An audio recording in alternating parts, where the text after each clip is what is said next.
Aba, Jomar, may plano pala kay Carla. Ano kaya ito mga kalingap? Malalaman na natin mamaya mga kalingap, at paunawa atin po munang pakinggan ang istorya upang ating malaman ang nilalaman nito. At marami pong salamat sa pagsuporta, lalo na po kay Kuya Val Santos at Kalingap Rab. At sa araw nga na ito ay ipagdiriwang ang kaarawan ni Carla mga kalingap.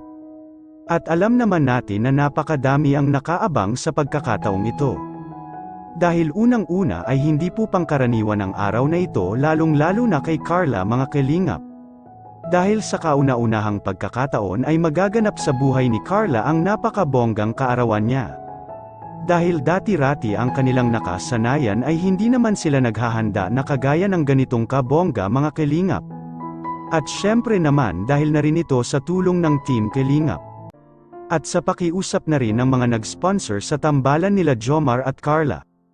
Kaya naging ganito po ang resulta mga kalingap, at napakaganda ito para kay Carla dahil sa buong buhay niya ay hindi man niya nararanasan ang mga ganitong okasyon.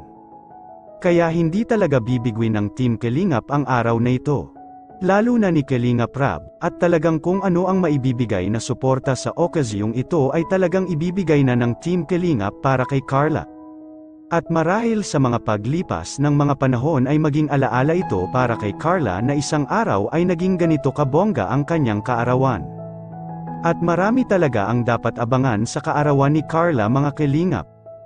Dahil kita naman natin na pinaghandaan talaga ito ng Team Kalingap, at naglaan pa sila ng araw para sa photoshoot ni Carla, at kita naman natin kahit na photoshoot lang iyon ay may mga bagay na hindi maiiwasan na gastusan ang mga ganoong okasyon. At sa ganito ay makikita talaga natin na may pinaghahandaan talaga na napakahalaga mga kalingap, at yun nga ay ang kaarawan ni Carla. Ngunit bago dumating ang mahalagang araw ni Carla ay itong si Jomar ay may plano pala kay Carla. Makikita natin sa video. Ngayong mag-18 na si Carla, ano yung plano mo? Jomar, plano?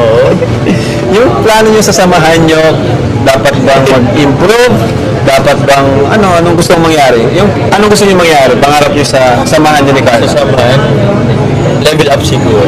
Uy! What do you mean by level up, Papa Jobs? Level up, in a way na siguro yung closeness namin mas maging close, diba? Ay, Pwede siyang mag-share sa akin yung ganong closeness, yung kahit off-cam. Kahit off-cam. Anytime naman, pag kailangan niya, dito lang naman tayo. At sa nakita nga natin kay Jomar ay gusto niya na mas lalo pang malapit ang relasyon nila Carla mga kalingap. At kahit umano naka-off-cam ay pwede share ni Carla ang ano pa mang mga bagay-bagay kay Jomar. Gayon pa man ang sabihin ito ni Jomar ay marahil siguro ay marami talaga ang napapakilig ang ganitong eksena, ngunit sa kabilang banda ay hindi rin natin maiiwasan na mayroon din talaga tutol ng sabihin ito ni Jomar mga kalingap. Gayon pa man ay atin na lang po abangan mamaya ang isang napakahalaga at malaking celebration na magaganap sa buhay ni Carla mga kalingap. Ano po masasabi niyo mga kalingap? At muli po marami pong salamat.